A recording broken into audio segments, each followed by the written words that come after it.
अस्सलाम वालेकुम जी। बिल आखिर वो वक्त आ गया जो कि एक्चुअली कोशिश की जा रही थी कि ना आए, यानी यौम हिसाब, पीटीआई का यौम हिसाब। सीधा सीधा मैं आपको बता रही हूँ, जो प्रोजेक्ट इमरान है ना, इसको अब डब्बे में बंद करके और डब्बे के ऊपर टेपे लगा के उस डब्बे को फेंकने की बिल्कुल तैयारी मुकम्मल हो चुकी है। अब आप कहेंगे कि जी ऐसी कौन सी तैयारी हो गई है?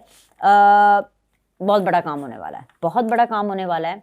और वो काम यही है कि पीटीआई ख़त्म।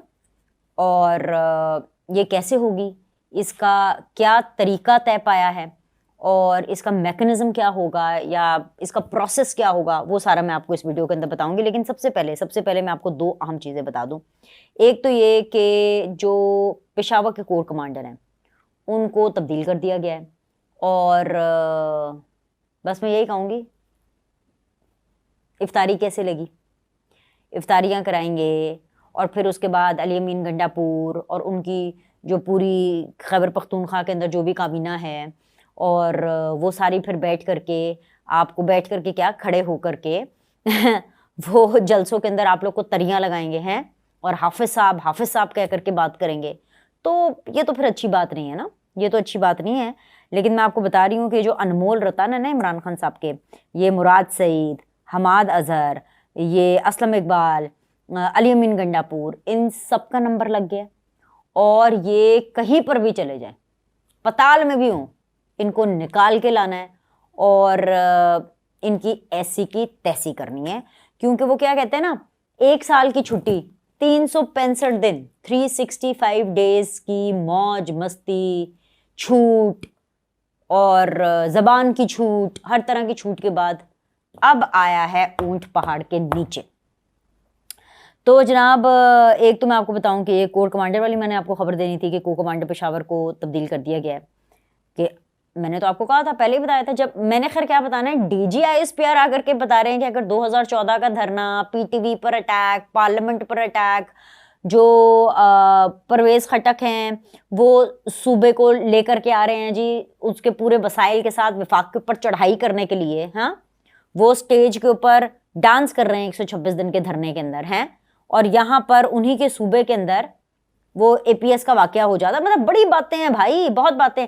जब ये डीजीआईएसपीआर आपको बातें बता रहे हैं कि जी उस टाइम की बातें होंगी कि जी वो कैसे हुआ, और उसके ऊपर भी एक कमीशन बनाएंगे, और यानी कि अपने जर्नैलों का, अपने साबिक फौजियों का वो एहतसाब करने के लिए भी तैयार है, उनका सर देने के लिए भी तैयार है। लेकिन इमरान खान को माफ़ी नहीं देनी, तो मैं तभी समझ गई थी, मैंने तभी आपको बताया भी था, और ये बड़ा क्लियर था। ये कोई बेवकूफ़, कोई फजूल, कोई पागल ही इंसान होगा जिसको लग रहा होगा कि जी अब फौज कोई बात कर सकती है। लेकिन फौज के प्लान में तब्दीली आई है। पहले क्या प्लान था कि जी यार ये जो जिन लोगों ने 9 मई किया है ना, उनको बेसिकली जो है वो सियासत से अलग करना है, पिक एंड चूज कर लेते हैं, बिकॉज जाहिर सी बात है पूरी पीटीआई ने तो नहीं किया, पीटीआई के कुछ फैक्टर्स हैं जिन्होंने किया। लेकिन अब वो प्लान तब्दील हो गया, उसके बारे में मैं आगे चल के बात करूंगी। मैं आपको यहाँ पर एक खबर शंदाना गुलजार साहिबा के हवाले से भी दे दूँ, क्योंकि मरवत साहब तो आपको पता है वो फारिग हो गए हैं। और फारिग क्या हुए हैं, उन्होंने तो ऐसी अच्छी खासी बातें सुनाई हैं। और बातें क्या उन्होंने सुनानी थी, उसके बाद तो पूरी जो पीटीआई है, उनकी कोर कमेटी ने डिसाइड की है as per Imran Khan instructions कि वो शेर अफजल मरवत साहब जो हैं उनको शोकाज नोटिस भी दिया जाएगा, उनके खिलाफ कार्रवाइयाँ भी होंगी, उनको हर व्हाट्सएप ग्रुप से, हर कमेटी से, हर जगह से उनको निकाल दें और उनके खिलाफ सख्त से सख्त तादीबी कार्रवाई, हाँ यही बोलते हैं ना, उनके खिलाफ सख्त से सख्त कार्रवाई करनी है। दूसरा जी, नंबर लगाया शंदाना गुलजार का। अब ये नंबर क्यों लगाया, क्या हुआ है? इमरान खान साहब ने जो है वो अपने लोगों को, जिसमें उमर अयूब हैं, जिसमें रऊफ़ हसन हैं, जिसमें शिबली फराज भी हैं टू सम एक्सटेंट, उनको उन्होंने क्लियरली ये इंस्ट्रक्शंस दिए हैं कि जो कोई भी इररिस्पॉन्सिबल बयान दे, जो कोई भी कोई फजूल बात करे, उसको पार्टी से निकाल दो, उसके खिलाफ कार्रवाई करो, उसको शोकास नोटिस दो। अब भला कोई इमरान खान को समझाए कि समेत इमरान खान के हर कोई तो उनकी पार्टी में फजूल बात करता है। आप मुझे बताएं, इमरान खान साहब कोई एक टके की, एक धेले की कोई अच्छी बात करते हैं?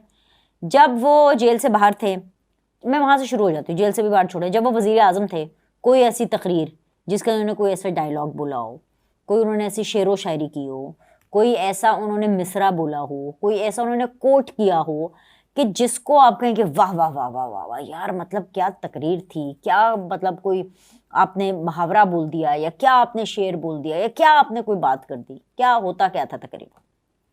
अब जब जेल के अंदर गए हैं, वो तब से आग ही उगल रहे हैं, इसने मार दिया, उसने मार दिया, ये मारना चाहता है, वो कत्ल करना चाहता है, ये है वो है। अबे यार कुछ भी जो भी मुंह में आ रहा है वो निकल रहा है, verbal diarrhoea. It is called verbal diarrhoea. ये जो इमरान खान का वर्बल डायरिया है, अब बंदा कोई पूछे कि इमरान खान को कौन नोटिस देगा, इमरान खान से कौन कहेगा कि भाई यार ये आप क्या बोल रहे हैं, ठीक है। अच्छा, अब शंदाना गुलजार को इसलिए अकाउंटेबल होना है क्योंकि भाई बाबर सत्तार साहब, आपको पता है ना, आजकल आपको पता है बहुत से जजेस जो हैं वो पीटीआई के बड़े फेवरेट है, खास तौर पे वो 6 जजेस इस्लामाबाद हाई कोर्ट के जिनको दबाव आता है। अब पता नहीं दबाव किस चीज़ का आता है, मुझे तो लगता है उनके ऊपर दबाव ये आता है, अगर आता भी है, अगर कोई आता है, कि आपने पीटीआई के हक में फैसले करने, मुझे तो ये लगता है। या फिर वो वाकई जो 6 जजेस हैं वो इतने दिलेर हैं और इतने बाकमाल लोग, लाजवाब सर्विस है कि उनके ऊपर एजेंसियों का प्रेशर आ रहा है, मुदाखलत हो रही है और वो जी ऐसे डट के खड़े हैं कि नहीं जी। मैंने तो आज तक ऐसे बहुत कम जजेस देखे, मैंने तो, बल्कि बहुत कम क्या, मैंने तो देखे ही नहीं है। आप मुझे बताएं, जो चीफ जस्टिस, जो अदलिया, जो जुडिशरी, जो जजेस वक्त के वजीर आजम को अपने फैसलों से प्राइम मिनिस्टर हाउस से बाहर निकाल दें, उससे, उस वजीर आजम से वजारत उज़्मा ले लें, वो कहें कि जी हम इतने बेबस हैं और हमारे पे मुदाखलत हो रही है और जी हम बड़े प्रेशर में हैं। बताएं मुझे, ये कोई मानने वाली बात है? मैं तो मतलब हैरान परेशान हूँ कि जी वो ये इस तरह की बातें, ये जो फिल्में चलाई जाती है। खैर एनीवेज, अच्छा तो आप वापस आ जाए ज़रा। इमरान खान साहब जो हैं उनको ये आजकल अदलिया और जजेस बहुत पसंद है। पहले वो फौजियों के कंधों के ऊपर अपनी सियासत और अपनी पार्टी चलाया करते थे, अब उनको अदलिया का कंधा। अब से मुराद ये कि बंदयाल साहब के टाइम से, और ये वो जो उससे भी खैर पहले साकिब निसार साहब के साथ टाइम से, लेकिन उन्होंने बंदयाल साहब के टाइम के ऊपर उन्होंने पूरा ये प्लानिंग कर ली थी कि अब अगला जो हमारा है कंधा वो जुडिशरी का है। तो अब बाबर सत्तार साहब जो हैं उनके हवाले से कुछ ऐसी बातें शंदाना गुलजार ने की जो कि इमरान खान साहब को बहुत ज़्यादा नागवार गुजरी। इमरान खान साहब ने पार्टी को कहा कि भाई ये ज़रा शंदाना गुलजार से कही कि मुझसे मिलने के लिए आए, लेकिन शंदाना गुलजार, अभी जब तक मैं ये वीडियो रिकॉर्ड कर रही हूँ, वो नहीं गई है इमरान खान साहब से मिलने के लिए। और ये डिसाइड हुआ है कि शंदाना गुलजार को भी एक शोकास नोटिस दिया जाएगा। अच्छा, अब पहली दफ़ा तो ऐसा है नहीं कि शंदाना गुलजार ने कोई इररिस्पॉन्सिबल बयान दिया है। जिले शाह के कत्ल के हवाले से बात हो, जो इसका इल्ज़ाम मरीम नवाज़ पे लगाया वो गलत। फिर उसके बाद ये जो सफ़ीर वाली बात थी, उन्होंने ये हामिद मीर के प्रोग्राम में की कि मुझे तो एक सफ़ीर ने पहले ही हमें बता दिया था कि जी आप इमरान खान का साथ छोड़ दें, ब्ला ब्ला ब्ला ब्ला, वो भी फजूल। उसके अलावा जी अब ये उन्होंने जो बाबर सत्तार के हवाले से बात की, उन्होंने कहा कि जी मैं 25 सालों से बाबर सत्तार साहब को जानती हूँ और इनका जो कोई 3 MPO का मामला था तो उसके जज बाबर सत्तार थे। और कहती हैं कि जी, ये कोट अनकोट मैं आपको बात बता रही हूँ, और वो कहती हैं कि जी जो बाबर सत्तार हैं यानी उनसे पहले से वाकफियत थी और जाहिर सी बात है उन्होंने ये तासुब दिया कि जी मैं पहले से जानती हूँ, वो भी मुझे पहले से जानते, तो उनका जो मामला था वो इस तरह से सेटल हुआ। और इसके अलावा जो है उन्होंने ये भी कहा कि बाबर सत्तार जब लिखते थे और आर्टिकल्स लिखते थे अखबारों में तो बहुत ज़्यादा एंटी इमरान थे और वो नून लीग के वोटर थे। तो भाई द पॉइंट इज़ कि इनको कैसे पता है कि वो किसको वोट करते थे और वो कैसे नून लीग के वोटर से एंटी इमरान से प्रो इमरान हो गए। और उन्होंने ये भी कहा कि हाँ वो अमेरिका में रहा करते थे और मैं उनको तब से जानती हूँ, यू नो। सो ये जो कुछ ऐसी चीज़ें थी ना, क्योंकि आपको पता है कि उनकी जो अमेरिकन जो सिटीजनशिप है और उनके जो ताल्लुकात है उसको लेकर के बहुत वावेला हो रहा था पिछले दिनों में, ऐसे में एक वही भी आ गई। So this didn't go well with Imran Khan साहब, और ख़ास तौर पे तब कि इमरान खान साहब को लगा कि यार ये कहीं बाबर सत्तार का वोट ना हमारे हाथ से छूट जाए, तो ये वो, तो उन्होंने शंदाना गुलजार के ऊपर अब ज़रा नरका टाइट कर दिया है और वो नरगे में है और वो प्रॉब्लम में है। और अनकरीब जो है अब उनके खिलाफ भी तादीबी कार्रवाई उनकी कोर कमेटी जो है, कोर कमेटी, एनीवेज उनकी कोर कमेटी जो है वो करेगी, क्योंकि उनकी कोर कमेटी को ये ऑर्डर्स इंस्ट्रक्शंस मिल गए। ये तो बात होगी जी शंदाना गुलजार की। अब आ जाएं जी असल में उस वाली स्टोरी पे जब मैं आपको कहती हूँ कि जी यौम हिसाब आ गया। भाई आपने 1 साल खुली छूट ली तो यौम हिसाब, वैसे तो बड़ी कोशिश की गई थी कि यौम हिसाब ना आता इमरान खान का, पीटीआई का बिल्कुल ना आता, लेकिन अब मसला ये है कि प्रोजेक्ट इमरान खान अब डब्बे में बंद होगा। और उसकी सीधी सीधी मैं आपको बात बता रही हूँ, वो है जी पीटीआई ख़त्म है। ये प्लान में तब्दीली आई है। पहले ये डिसाइड हुआ था कि यार जो जो लोग इसमें मुलव्वस होंगे उनको कैफरे किरदार तक पहुंचाया जाएगा, सजाएं होंगी। लेकिन अब ये है कि जी पीटीआई ही ख़त्म होगी। कैसे ख़त्म होगी उसके ऊपर लगेगी पाबंदी, और ये एक बड़ी सॉर्ट ऑफ लीगलाइज किस्म की पाबंदी लगेगी। अब आप मुझसे पूछेंगे कि भाई ऐसी कौन सी पाबंदी होती है जो लीगलाइज भी हो। ये आप देखेंगे कि सब कुछ कानूनी भी होगा, कुछ गैर कानूनी नहीं होगा, सब कुछ कानूनी भी होगा, और इनसे जान भी छूटेगी और इनको पता भी चलेगा। जब निगरां जो हुकूमत है पंजाब की, यानी मोहसिन नकवी साहब की, उन्होंने पूरी, जब ये वाक़या हुआ 9 मई का, तो उन्होंने जो है जी पूरा का पूरा इसके ऊपर एक इंक्वायरी एंड इन्वेस्टिगेशन एंड पूरा एक्सटेंसिवली, मतलब जब 9 मई हुआ तो उसके बाद तो मोहसिन नकवी साहब का जो प्राइमरी काम था, डेफिनेटली वो निगरान थे, पंजाब के कस्टोडियन थे, उनका पूरा काम, उनके ऊपर तो जिम्मेदारी डबल आती है। बल्कि उस टाइम पर तो मैं अच्छी तरह मुझे याद है कि मैं ये बात किया करती थी कि भाई ये मतलब कि ये नकवी साहब के ऊपर तो जिम्मेदारी डबल ट्रिपल है। नकवी साहब मतलब इनको लाया किस लिए है कि अगर पंजाब के अंदर, खासतौर पर लाहौर के अंदर, अगर ये सूरत हाल है कि यहाँ पर वहाँ से बाहर से आए हुए दहशतगर्द, कहाँ से भाई, ऑल द वे वो वाले दहशतगर्द कि जी वो आपको केपीके के बजाय आपको यहाँ पर लाहौर के अंदर नज़र आ रहे हैं, कैसे आ गए, किस तरह से, और फिर वो भी ज़मान पार्क के अंदर से, और फिर बम बन रहे हैं और बम गिराए जा रहे हैं, पेट्रोल बम, और वो फेंके जा रहे हैं, और जिस तरह से, मतलब इट वाज हॉरिफाइंग, एक इतनी हॉरिफिक चीज़ हो रही थी। और फिर जी कि ये नकवी साहब क्या कर रहे हैं वो अलग बात है कि डेफिनेटली मैं आज भी अपने उस स्टांस पे कायम हूँ कि मैं बड़ी होकर मोहसिन नकवी बनना चाहती हूँ, बिकॉज कौन नहीं चाहता कि आप इतने सक्सेसफुल हो। सो हम करेंगे मेहनत, हम उतनी मेहनत करेंगे जितनी मोहसिन नकवी साहब ने की। अल्लाह ताला बस हमें हिम्मत दे और अल्लाह ताला जो है अपनी ब्लेसिंग्स रखे मेरे पर। So one day I will anyways. खैर, अच्छा, तो जी नकवी साहब ने प्रॉपर एक रिपोर्ट बनाई, और वो रिपोर्ट अब उन्होंने बाकायदा तौर पर वज़ीर आज़म को दी, क्योंकि अब ज़ाहिर है वो निगरान सेटअप से हट करके अब प्रॉपर पाकिस्तान के अंदर एक सेटअप है। और उस टाइम पर उस रिपोर्ट के ऊपर जो खबरों की माने, जो मुझे पता है, जो मुझे बताया गया है, तो मैंने कहा मैं आप तक बता देती हूँ। उस टाइम पर इसलिए काम नहीं हुआ था क्योंकि उन्होंने कहा कि अगर उस टाइम के ऊपर अगर पकड़ धक्कर और इस तरह की सारी चीज़ें की गई तो अदालतें और जो नेक्स्ट गवर्नमेंट आएगी, क्योंकि ये तो होली सोली नहीं पता था ना कि एग्जैक्टली क्या प्लान है, क्या चीज़ें इलेक्शंस के बाद 100% तो किसी को भी नहीं पता था कि क्या नतीजा निकलेगा, तो जी क्या उसकी सूरत हाल बनेगी। और फिर कहीं ना कहीं एक उम्मीद ये भी थी सिस्टम के अंदर, फौजी भाइयों में भी उम्मीद थी, कुछ हद तक सियासतदानों में भी थी कि वक्त के साथ साथ ये लोग सबक सीख लेंगे, इनको समझ आ जाएगी कि यार गलत हो गई और गलती हो गई, और अब ज़रा हम थोड़ा सा इसको रिट्रीट करते हैं, या मतलब थोड़ा सा इसको बेहतर करने की कोशिश करते हैं।